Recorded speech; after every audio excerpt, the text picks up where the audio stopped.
That victory over Rangers, and by the way, that was a recorded session of the afternoon, and you can see now that Dundee are top of their section, and all they're required to do now is to win to go through to the final stages of the tournament tomorrow night.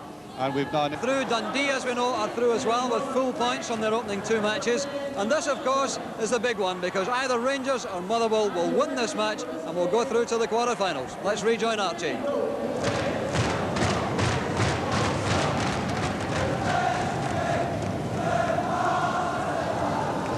Well, we're about to see a game that is vitally important to Rangers if they wish to continue their interest in the tournament. That Rangers support, it's always been traditionally a very big support, Ernie, but it's been rather phenomenal. I'll start over again, phenomenal this year. Oh yeah, these days it is quite remarkable. Yesterday was an incredible turnout, and a day like yesterday for a Rangers-Hamilton match. Who would have thought that 6 months or a year ago? And thus we're seeing a growth in Scottish football. It's been a massive investment, there's no question about that. And Rangers have this huge following here again today. Celtic play tonight and will have an equal number of followers on. Robert Fleck, Monroe. Oh, it's all very untidy across there, and the game is stopped by the referee, Kenny Hope. Free kick to Rangers, and it's in! Oh, yes! From the foot of Robert Fleck. Sturdy little man with a great turn of pace, but he really didn't need to move too much for that. That was done with great accuracy from a very awkward angle and distance.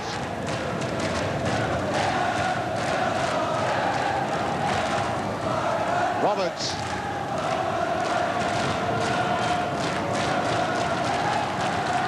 I must say, before Roberts departed for an early bath at Ibrox yesterday, I was very impressed by the way he stroked the ball around in midfield.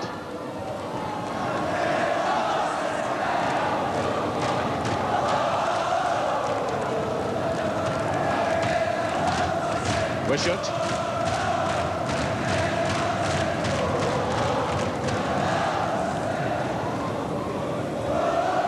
That was Fleck going back there, and the goalkeeper.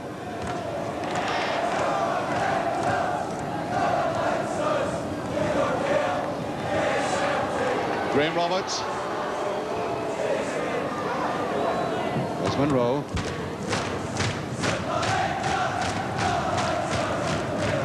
Adam McCoist. Who likes this tournament. He scored goals previously for Rangers in it. And some very good ones. All a bit untidy, and I think he was charged from the back. Yes, he was, Robert Fleck. Now, McCoist. Roberts going on the outside. Oh, much too deliberate.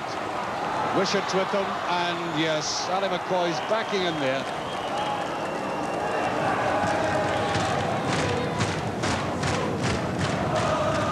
John Riley. I'll tell you what, if you get a two-goal lead in this, something like that, you can make it very awkward for a team to fight back. Here's Stuart Monroe, it's 2 against 1, would you believe? McCoist, can he do it? He can, he's done it. 2-0.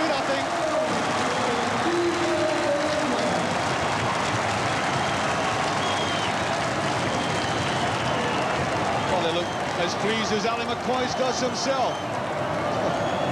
Even the referee's smiling, but in a neutral way. The run forward by Monroe there, there's nothing Motherwell could do about it. There was something that McCoist could do about it. 2-0 for Rangers.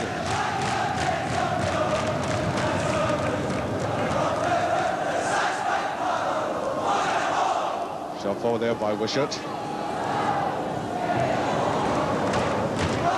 There's Monroe. Rangers team at the moment consisting of, apart from the goalkeeper, really basically 3 defenders and 2 strikers, although Graham Roberts, of course, can play in midfield. Dawson. Oh, he did that with the outside foot and did it brilliantly. McCoist. A much better Rangers performance. Roberts hit Fleck it is.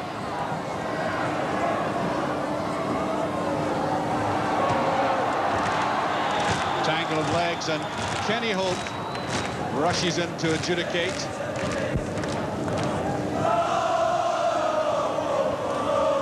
There's the Rangers support I've been talking about, huge numbers of them.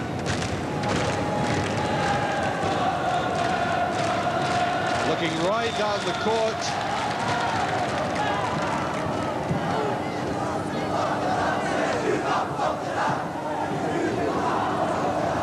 Five and a half minutes remaining of this first half.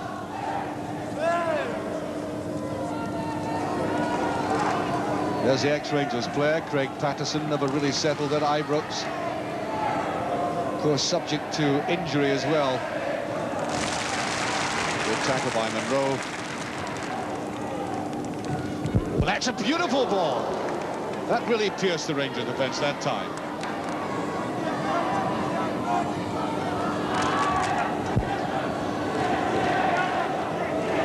Wishart. Away by Monroe, and Rangers on the defence. Better phase of the game for Motherwell as Patterson picks it up. Dawson.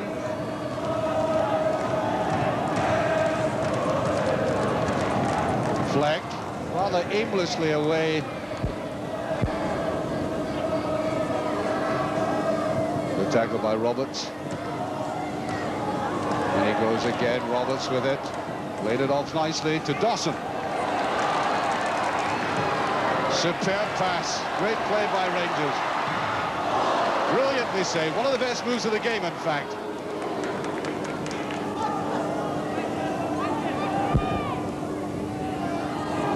Right this side he goes to Fleck.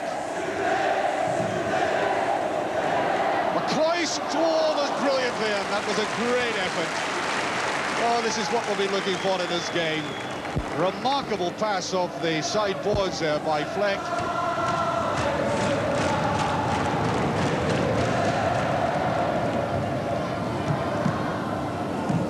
Goalkeeper a little slow coming out for that.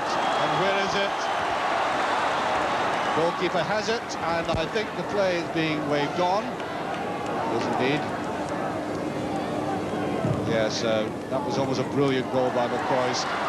Relishing the service he's getting. He's on his own this time, though.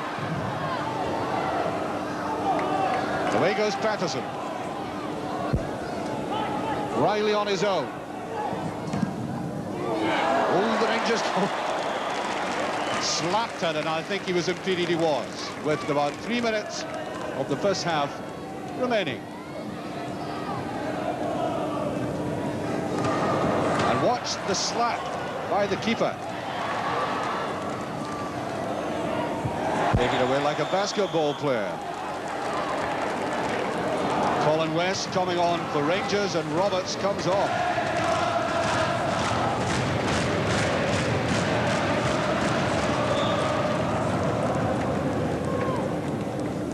Flag for Rangers.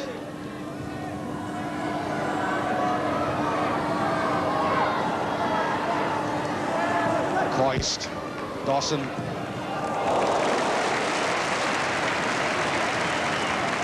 Well, I think somebody's rehabilitated Alistair Maxwell, who let in some embarrassingly simple goals against Dundee.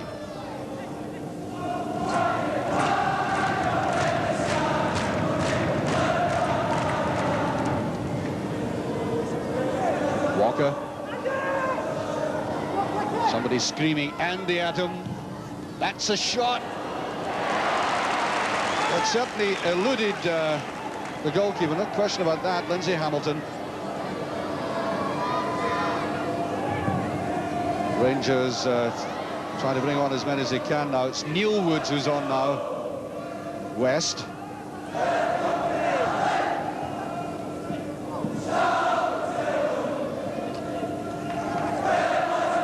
Monroe. Woods. Not enough power in it. He positioned himself well, made room for himself.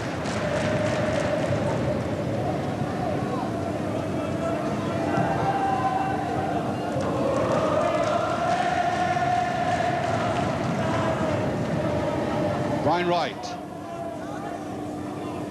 Only 1 minute of this half to pull something back for Motherwell. And Riley persistent as ever up front.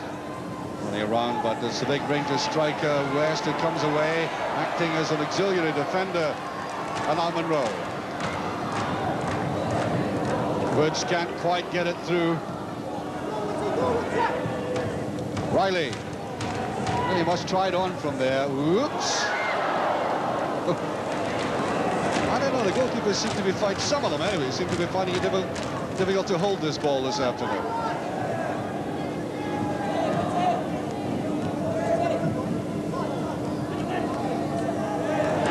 Beautifully done by Woods. Pushed forward here by Gagan. No danger at all. Half time. Rangers in the lead and playing infinitely better than they did in the first match, leading by 2-0. And I think I should emphasize that, of course, there are sessions tonight, other games tonight. We'll be having Celtic, Hearts, Clydebank, Celtic, Falkirk, Dundee United, St Mirren, all playing tonight.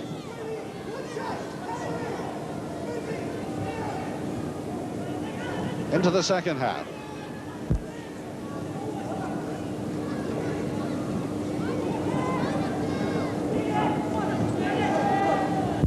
Ten minutes for Motherwell to find something to unlock this Rangers defence. Well, that's better. Whoa. There may have been a touch, yes. I think the referee considers that the Rangers goalkeeper got his fingernails to that, or the gloves. Whistled in, yes, I think he did.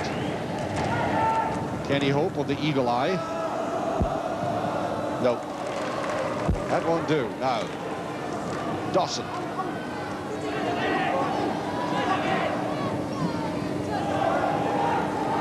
Woods trying a little bit too much. It's the right kind of ball, and more. Brian Wright, you see there, is charging forward for rebounds, but slightly off target. Slightly. What am I talking about? Well off target.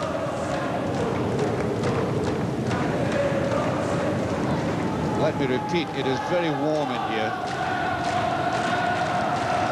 Players certainly must be feeling it. Ali Dawson. Oh, that's an easy one for number 7. Andy Walker pulling one back.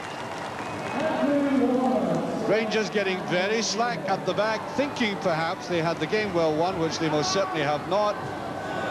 Vis-a-vis that goal by Walker, slotting it in very neatly, and Roberts looking quite miserable in the middle of the picture there.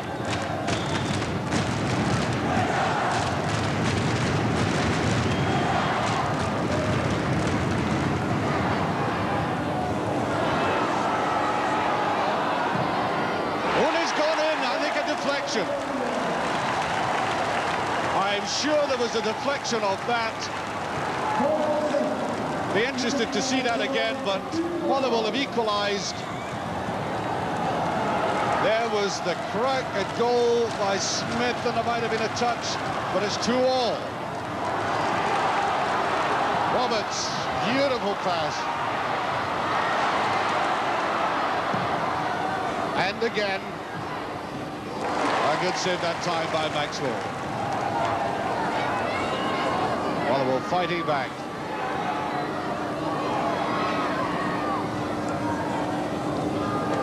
Andy Walker, who's done that well for a shot.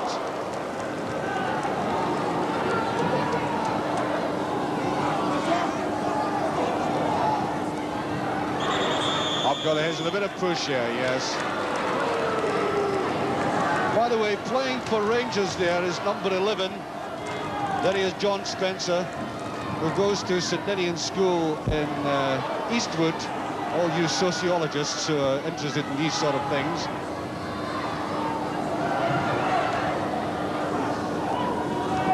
John Spencer, Rangers, one of Rangers' very talented youngsters.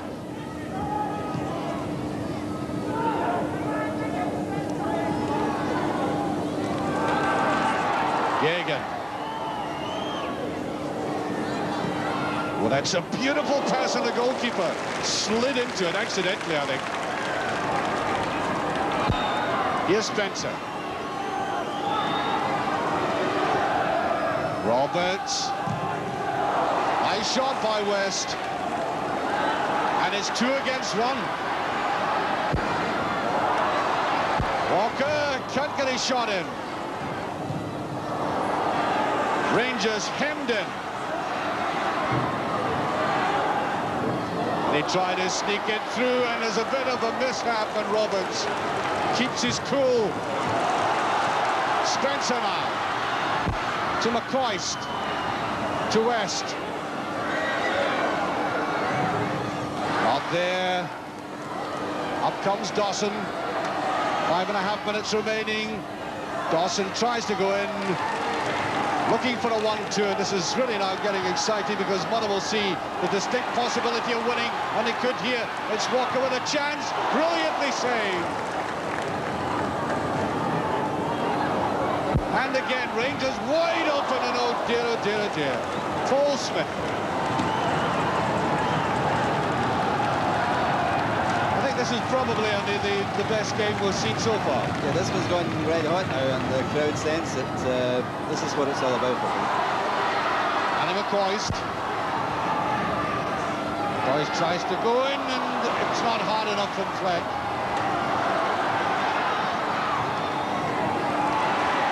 West tackling. Over the edge it goes. We've got 4.5 minutes left. Fleck, McCoist, the scorers for Rangers. Walker and Smith give perhaps a deflection for Motherwell. Now McCoist. Fleck. And Motherwell are actually closing down very quickly and very effectively. Here's Dawson. No, doing too much. Cutely turned away there by Phillippen. Andy Walker. Oh no, wasted. He had 3 Rangers players in that diagonal right in front of him, John Gagan. And I think he was, to a certain extent, passing the buck.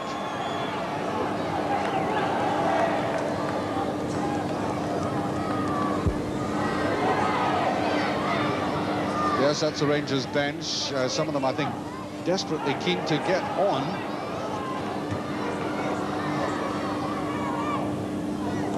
Roberts.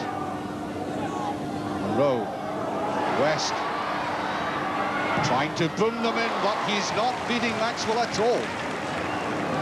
I think it'll have to have a little more loft and angle. Fleck. Right off balance, and he knows it.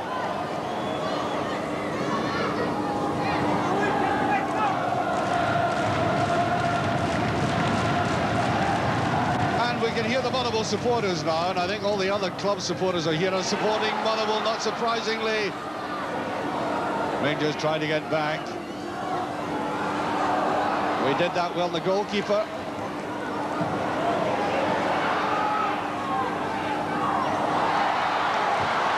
There goes Fleck.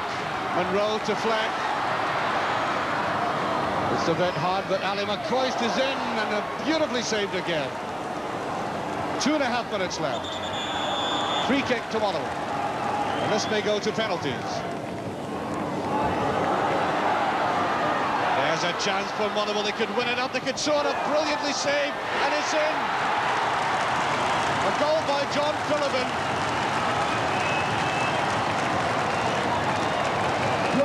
And the Motherwell supporters, I think, in the back have taken the ball as well. As the clock ticks down. I think they've asked to stop the clock, in fact.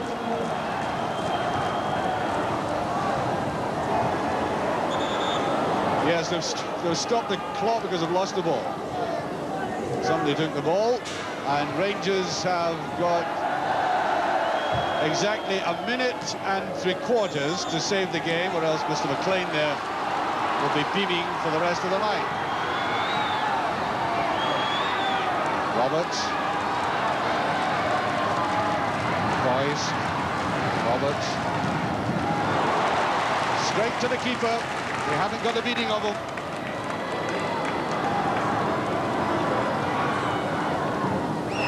And Motherwell, I don't think, will need the penalties. 1 minute 15 remaining.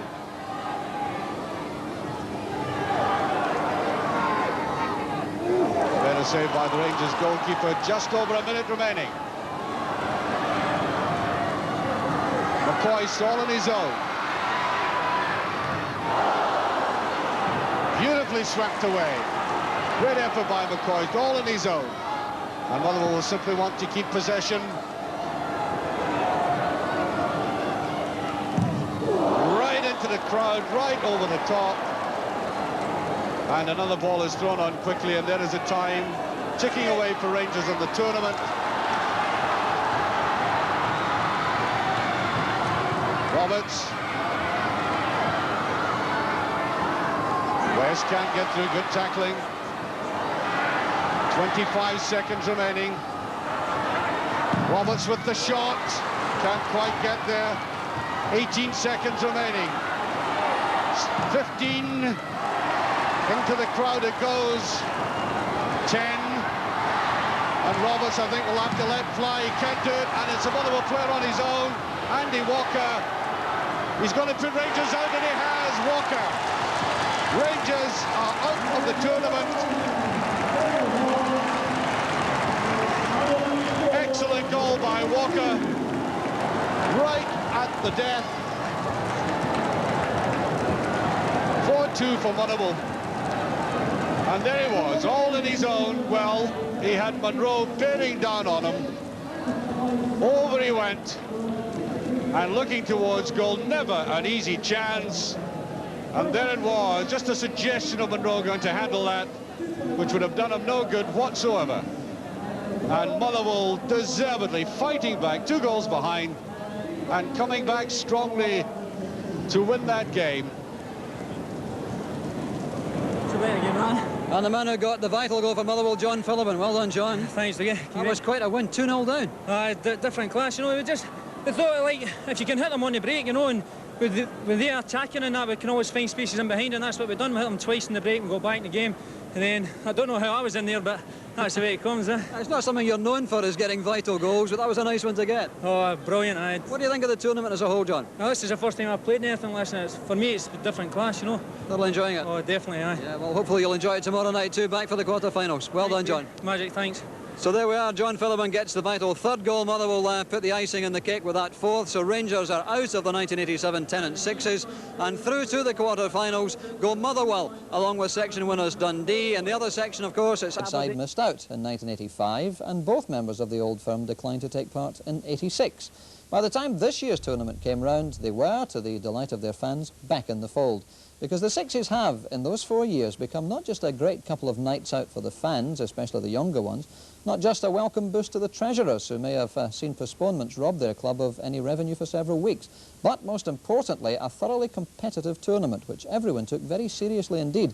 You only had to look at the players as they came off dripping with sweat.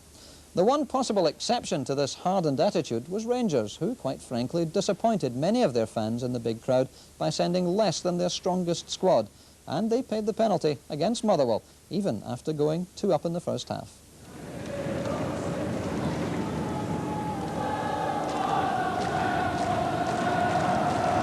Players certainly must be feeling it. Ali Dawson. Oh, that's an easy one for number 7. Andy Walker pulling one back. Rangers getting very slack at the back, thinking perhaps they had the game well won, which they most certainly have not. Vis-a-vis that goal by Walker, slotting it in very neatly, and Roberts looking quite miserable in the middle of the picture there.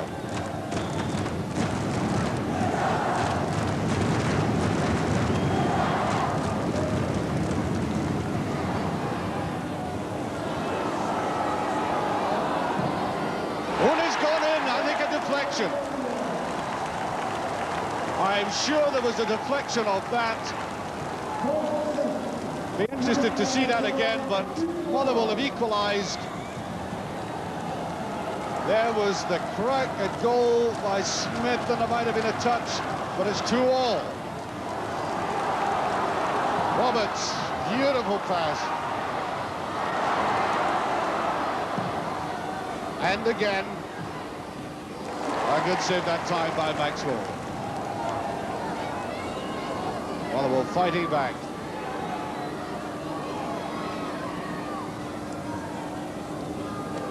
Andy Walker, who's done that well for a shot.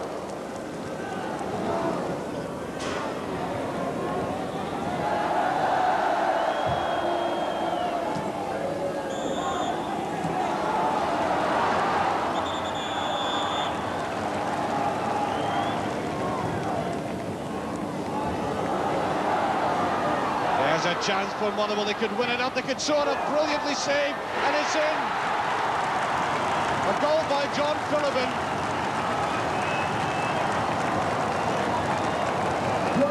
And the Motherwell supporters, I think, in the back have taken the ball as well. As the clock ticks down, I think they've asked to stop the clock, in fact. 25 seconds remaining. Roberts with the shot. Can't quite get there. 18 seconds remaining. 15. Into the crowd it goes. 10. And Roberts, I think, will have to let fly. He can't do it, and it's a Motherwell player on his own. Andy Walker. He's going to put Rangers out, and he has. Walker. Rangers are out of the tournament. Yes, 4-2 to Motherwell, and so Rangers departed non-qualifiers for finals night. And there were those who felt that the absence of a Rangers-Celtic confrontation was no bad thing. Once again, the only sour note struck over the 2 days was the outbreak of sectarian chanting by the moronic minority of both sides' fans. It sounded somehow even less attractive on this family occasion when the vast majority of fans, Rangers and Celtic included, were happy to lend their vocal support to the other teams when their own side was not involved. Celtic, meanwhile, set their strongest pool, looked good in qualifying, and then came up against Hamilton Accies in the quarter-finals. The side at the foot of the Premier table had the effrontery to go one up, and there was still ahead early on in the second half.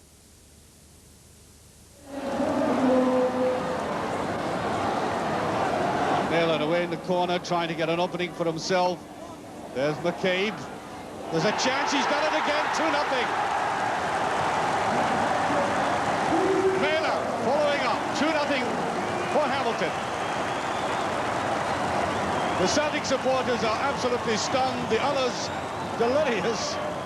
And Jerry McCabe, very deftly across there, and Latchford, who's been so good in this tournament, little chance of getting that. Roy Aitken. Celtic must have realised that nothing is easy in football, and certainly not in this tournament. But they fancied themselves to go through. Roy Aitken, long way to go yet, 7.5 minutes. McInally is there, that must be, yes. An easy one indeed. The familiar features of Brian McClare putting that away. Celtic are back in the game. Now, there was a cluster of Hamilton players. They got themselves grouped in a fangle. Thank you very much, said McClare. Only that one goal in it now. There's the in-off. Great chance. Brilliantly saved. Craig had a marvellous chance, and it's a penalty. One of the Celtic players went right across the goalkeeper's zone. The penalty judge away in the corner has indicated a Celtic player running across the zone. It's a penalty to Hamilton.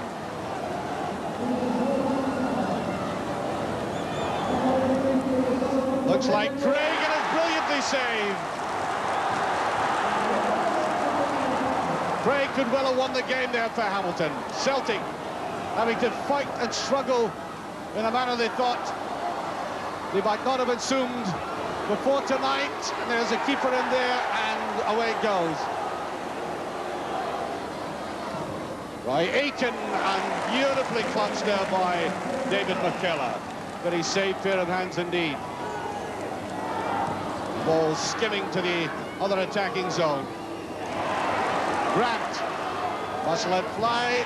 Oh, just over from Brian McClare.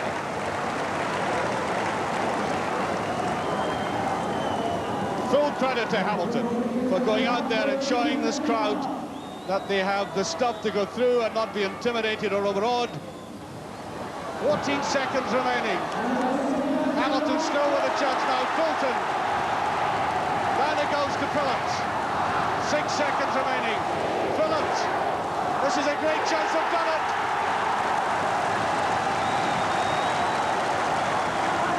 3-1.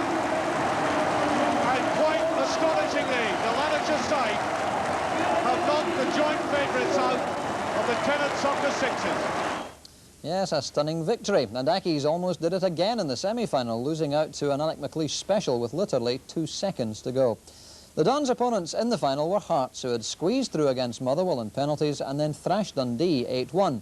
So the winners of the last 2 tournaments met in the final, one which appropriately demonstrated all the skills required for Soccer Sixes. The Celtic fans supported Aberdeen. Hearts had their own large support, and most of the remainder of the neutrals went for Hearts. Here's how it went. Well, I must say I've thoroughly enjoyed this tournament. I suspected at the start I might not, because I've seen now 4 of them, and last year, getting many fewer goals, it seemed to me that there was no question but that the players had become a bit too sophisticated, a bit too defensive, and the simple expedient of widening the goals has created enormous difference. It's been open and exciting, and the goals have come quickly, and Hearts score. Gary Mackay.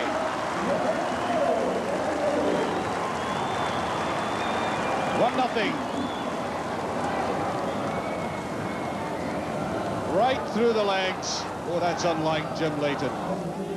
Well, Hearts at least have had the advantage of the longer rest. Just the luck of the draw in that respect. Here's Black. Now John Robertson. He'll try the rebound. Aberdeen wanting to fight back as quickly as they can. But the game settles into a pattern as it did against Hamilton, with Hamilton organising themselves very well in defence. It's difficult to break out of that rut. Watson, ex-Aberdeen player. Gary Mackay. He'll shoot from there with his left foot. There's Robertson, and he's done it. He took everybody on. I thought he would planted it in himself, Mackay, deciding to reverse the direction just when he was shaping for one of these right-footed shots of his, which he specialises in. Drifted it to the side, and there was Robertson. Deadly finish, and Hearts are now looking very good indeed. Oh, much too obvious attack by Aberdeen. Mitchell is up.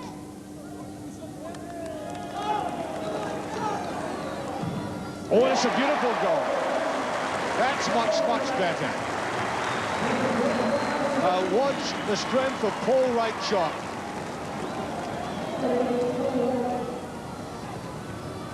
Just when it seemed as if they couldn't get a glimpse of goal at all, Henry Smith, very agile though he is, couldn't stop that one.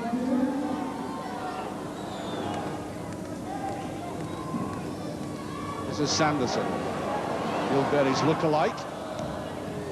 Oh dear, oh dear.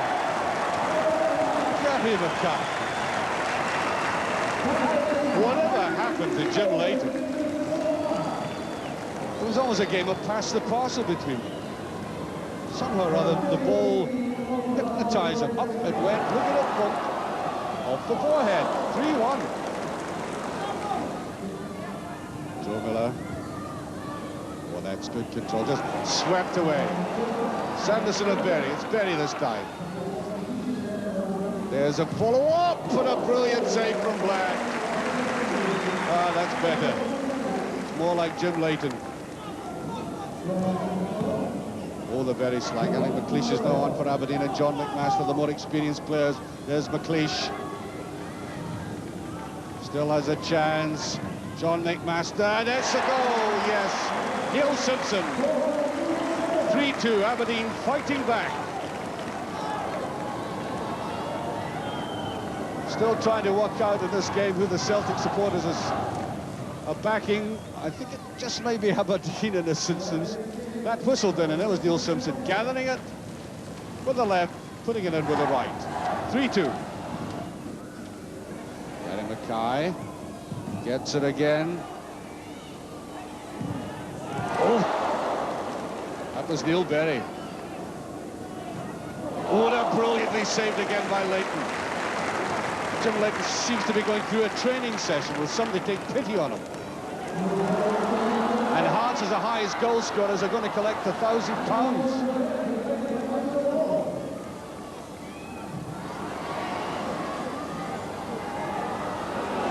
Can he do it? He's done it, the equaliser. Paul Wright. Suddenly we have a game again. There's Paul, the youngster, keeping his head. There might have been, just might have been, a deflection there.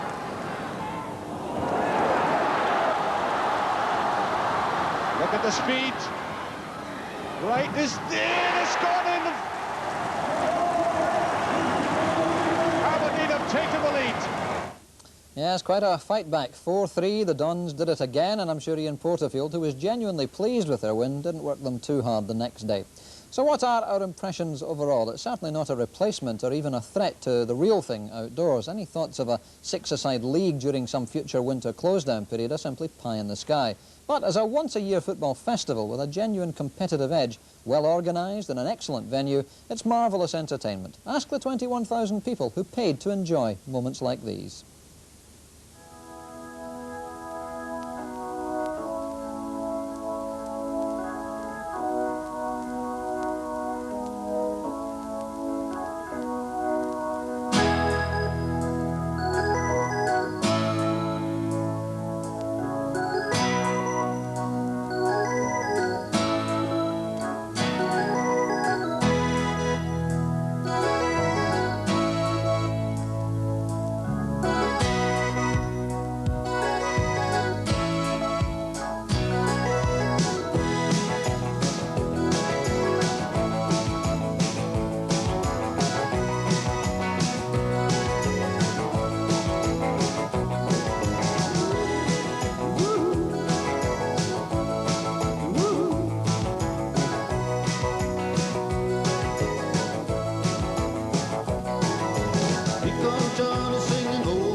Fantastic. It's every bit as exciting as the Premier League. The atmosphere, as I say, is electric, and that makes football. And that's what football's all about. He got the action, he got the motion. Any boy can play. The dedication, devotion, the turning all the night time into the day. The song about the street around the woman. They do the song about the night. Then they do the walk. Do the walk all night. Yeah, you do the walk all night. Great stuff. Get your tickets early for next year's. Well, apart from our therapy... They received referee Andrew Waddle's report on the incidents during and after Saturday's controversial Rangers-Hamilton Premier League at Ibrox. Rangers men Graham Roberts and Ian Durant were sent off during a heated 90 minutes. And as he left the field, referee Waddle was pelted with coins by dozens of fans. Here's Jim White. Tempers were at boiling point amongst much of the Rangers support following referee Waddle's handling of what was a bad-tempered game. Having given Roberts and Durant early baths, Mr Waddle and his two match officials found themselves in hot water with the fans. Referee Waddle looking very calm and stern as he comes off at the end.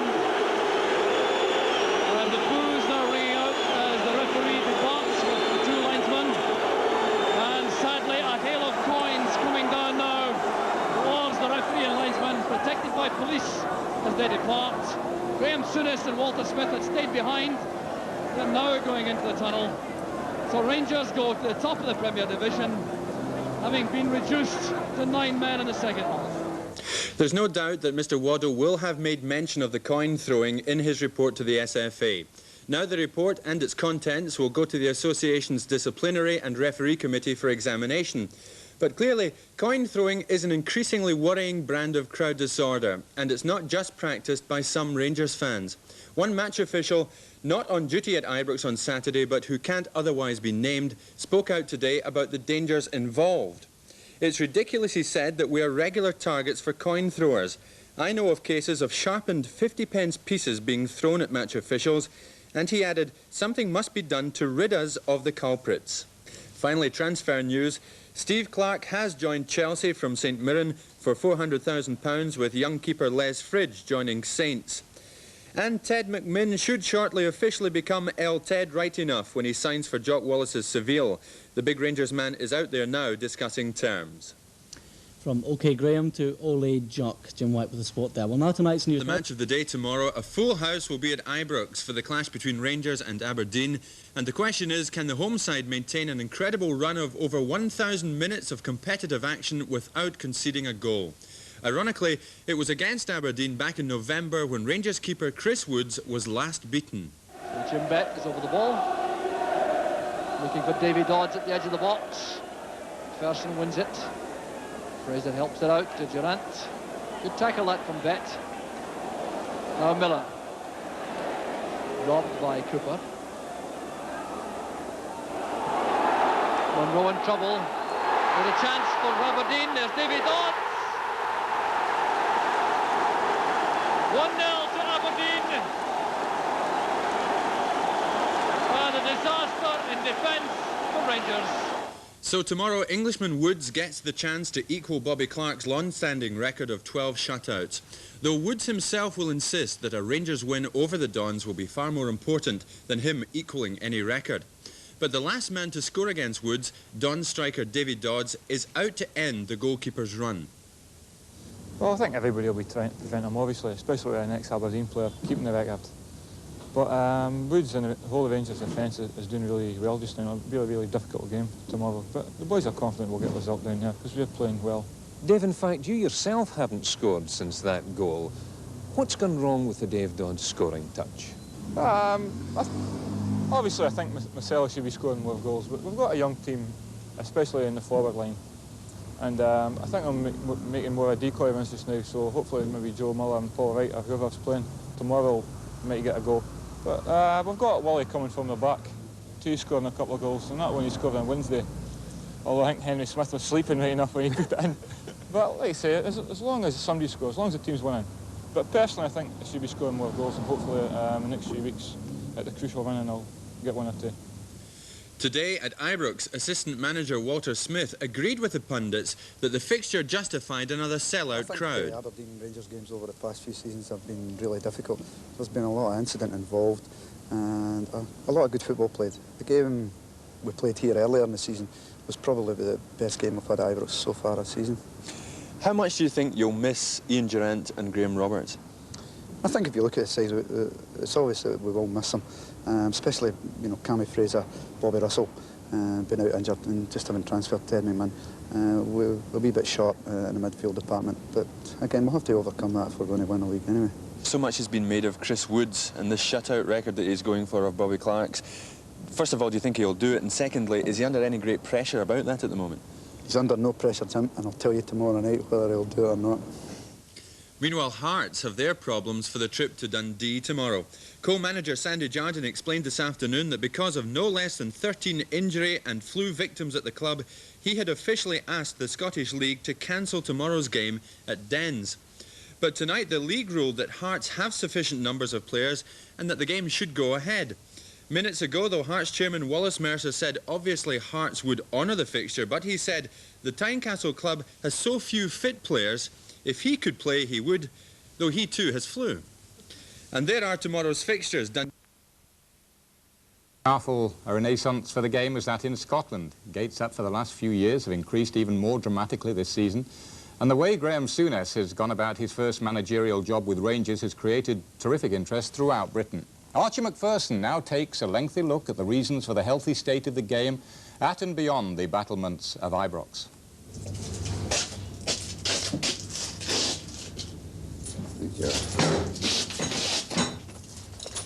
You know, if you put together all the sounds of turnstiles clicking merrily, like that, as they've been doing since the start of the season in Scotland, you get a sound approaching that of a sonic boom, because the game has taken off again here in a way that I think has even surprised its own legislators, and the thousands who are pouring back to see Scottish football are being duly rewarded.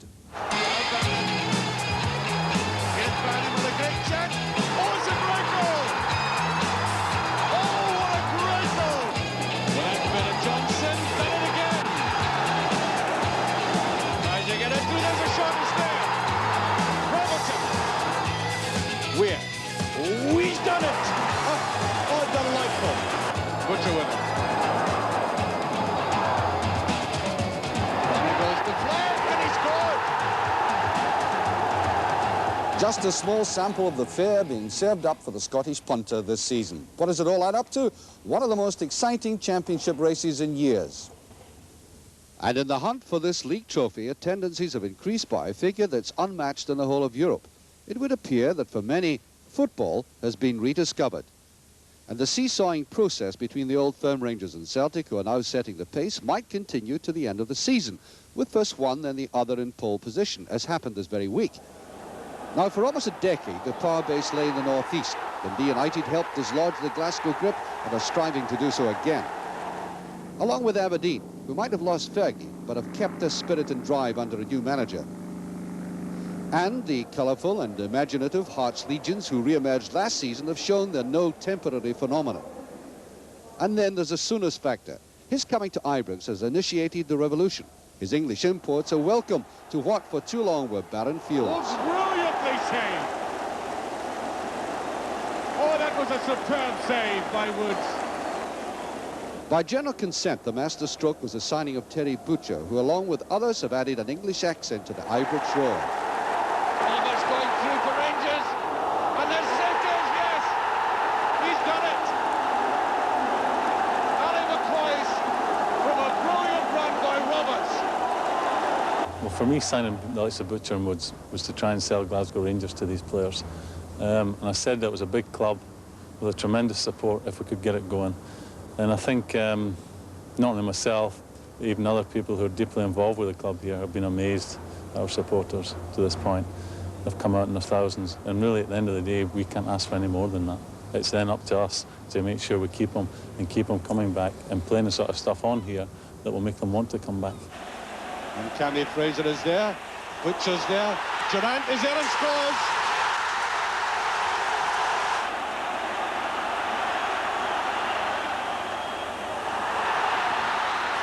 A brilliant equaliser. McClare.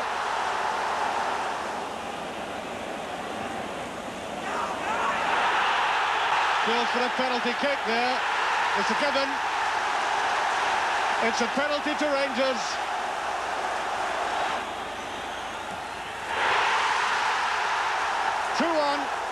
So Rangers lifted the first trophy of the season, the Skoll Cup, which meant stage one, and the reawakening of the sleeping giant had been completed. The supporters can go as quickly as they come. As I said, we've got to maintain the standards that occasionally we've reached this season. So we've got to play attractive stuff out here on the pitch and make sure the club is run properly in there. And hopefully they'll stay with us. But Celtic, the champions, have refused to panic in face of this unique challenge. They also have a huge and faithful support who've responded in great numbers at the turnstiles. Everywhere the crowds are bringing up, and I think obviously one of the reasons for that is what Rangers did in the close season, bringing Graham Souness first of all, then acquiring Terry Butcher, Woods and Roberts. But it was inevitable that your supporters would respond to that, and they've shown that they have, clearly. Well, they've been coming their numbers this season also, albeit that we've sort of stuttered a bit in the league this season. I'm sure we'll come back to form and repay their loyalty they've shown to us this season. We've been criticised in certain quarters for going to England and buying players.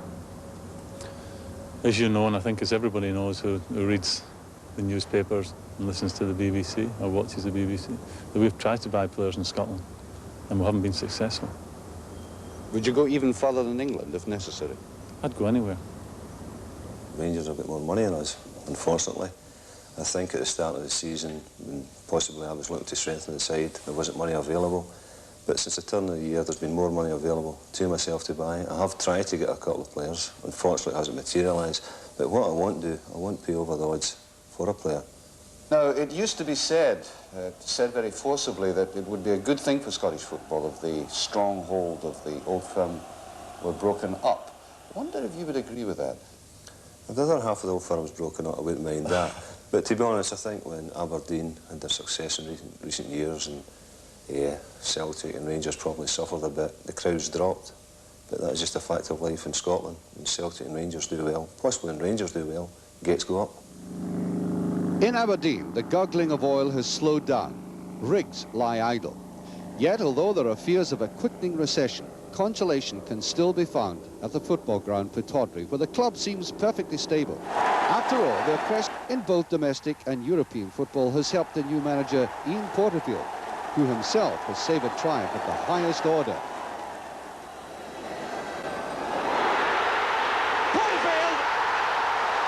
Has it been difficult to step into Alec Ferguson's shoes?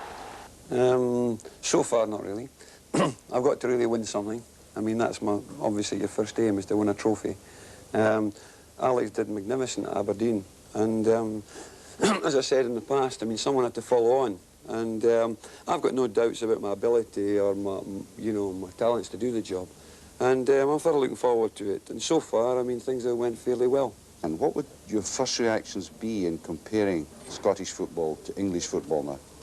Well, there's certainly a difference. I think in England, it's they're not so interested in entertaining and this sort of thing. They want mainly to win. Not that that doesn't happen here, because it does. But there's a little bit more flair and a bit more passion and this sort of thing in Scottish football at this moment in time. There's only 12 teams in the Premier League, and you can't afford to sort of slip. Every game is a game that you must get the right result in, and it is very competitive. And I think that's in the veins of the Scots players. I mean, when you look at the great players of the past and that, they all had this attitude, commitment, determination, the will to win. And it's rubbing off on everyone just now. Aberdeen lifted the first Scottish trophy of 1987, indoors at the Soccer Sixes. And in the Premier Division, they now remain unbeaten since Porterfield arrived and can't be ignored for the league championship itself. The last European interest is again with the remarkable Dundee United, who go into tonight's UEFA Cup draw possessing the most experienced European players in Britain in David Nerey and Paul Hegarty. Now, regarded in many quarters as quite unfashionable, United nevertheless claim achievements few can equal in European competitions, and only one goal in the Roma semi-final in the Olympic Stadium prevented them from reaching the European Cup final in '84. Well, I think it's been magnificent for the club, and the publicity we have received in particular since we beat Borussia Mönchengladbach. I think in the time, I think Dundee United had exceptional results before I came here, as everybody knows, in particular Barcelona and Juventus. But in talking about the time I've been here, we really were entirely different rated from the point when we beat Borussia Mönchengladbach. And we've had some magnificent results and some magnificent nights here at Tannadice. Dodds tries to get there, so does Sturrock. And this is Sturrock, in fact, and Dodds is running to the centre. Davy Dodds! 1-1!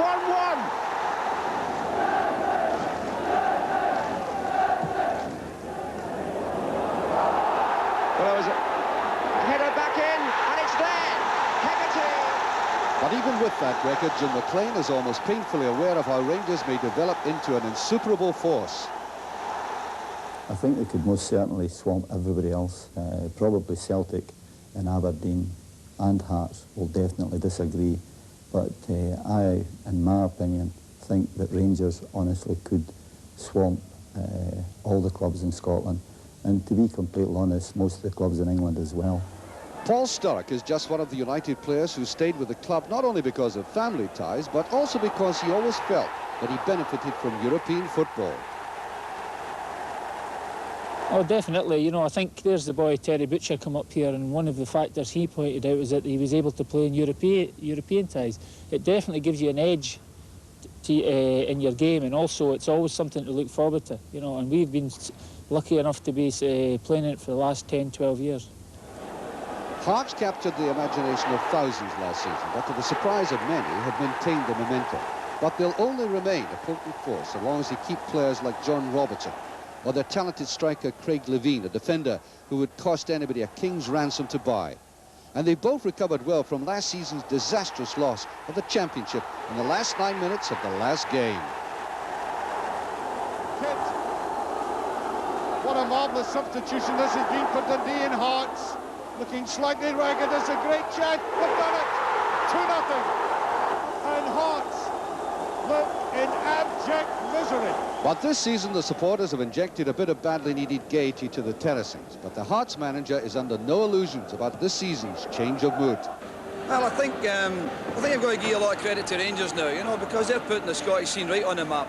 Obviously, we're getting players like Butcher and Roberts. You know, the boy Butcher is a tremendous player. And to get them into the Premier League, it only can help the kids in the Premier League.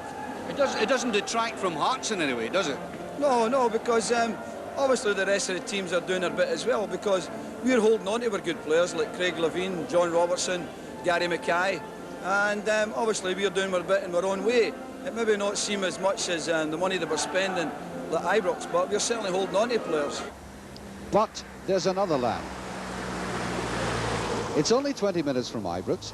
It doesn't require a passport for entry, but an effort of mind to realise that Clifton Hill, home of Albion Rovers in the second division, could house a crowd from Glasgow in, say, a Scottish Cup tie.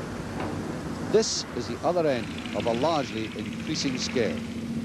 Rovers' club crest could contain a shoelace, because that's what they exist on, with the help of the very experienced Tommy Gemmell, who has known other successes. In comes Craig. Gemmell, he's scored a great goal! He's done it! Assisting him, one Joe Baker, still in love with the game, still clutching it for dear life. And a beautiful move by Baker, and a beautiful goal from Joe Baker. But could the Rovers of this world gain any benefits from the Premier Division bonanza, or will it pass them by? As far as the boom is concerned, obviously it brings in more money through turnstiles. The only way we really can benefit from it would be somewhere along the line getting a slice of the money in a transfer deal, for example, or getting a little run in the Cup and being drawn away from home to the likes of Rangers, Celtic, Hearts, Aberdeen, that sort of thing. So you would be looking, Joe, to find a young talent that you might be able to sell to one of the bigger clubs? Well, that's the reason why I took the job in the first place, because I like to see young people coming into a club like this and getting the experience that we can give them. Otherwise, I don't think Tommy or myself would really, would do it, because we see the benefits at the end of the day. In a sense, you're admitting it's a kind of hobby. It's in my blood, put it that way. I mean, I was involved in football for 20 years, and you can't forget about it overnight. I thought when I left Dundee I wasn't really interested in coming back into football. But after you've been away from it for a while, you tend to say to yourself, well, and as Tom Fagan called me up and said to me, well, why don't you have a little interest in the game? So in a sense, in many ways, Scottish football hasn't changed. The Albion Rovers still exist and will always continue to exist. They must exist. I would think they must exist, because the higher teams, okay, if they haven't got the smaller teams, where are they going to get the players from? Souness might sometimes appear to be a magician, but that's illusion. In facing up to the reality of happenings on and off the field that saw two men sent off last week, I wondered if the dual role of player-manager was proving stressful. Stressful is the wrong word. I'm enjoying it very much. I'm enjoying it a lot more than I thought I would. But there's certain little aggravations which I find hard to tolerate. But that's being, I suppose, new in the managerial game. Of course, I'm new to it. Ooh, it's down with a chance for McClare. He's done it again. We need to strengthen the side in the defence. I think everyone knows that. But to do that, we need quality players, and I won't just buy for buying sake. John Stewart will try the shot on. He does, and he scores. Brilliant quickly. Scotland's always produced good players, and I think many teams, not just the top side, but the lesser side as well, are producing very good players. Robertson's inside, and he's done it. Certainly we give it our best shot at what money we've got. Any decision that we make to go and buy somebody is a very important. Here's Ferguson with a chance, and he's done it! Oh, amazing! I don't think that any one club, and the point I was making earlier, is important. That if there's one club away ahead of all other clubs, I think that'll be really bad for the game in Scotland. They are playing some superb football, engineered mainly by the man spraying out that pass at the moment, Souness. Now Cooper. Ooh, it's there! I know what the supporters want. They don't want it as much as I want it. The great success story of Scottish football gates up, remember, by almost 40%.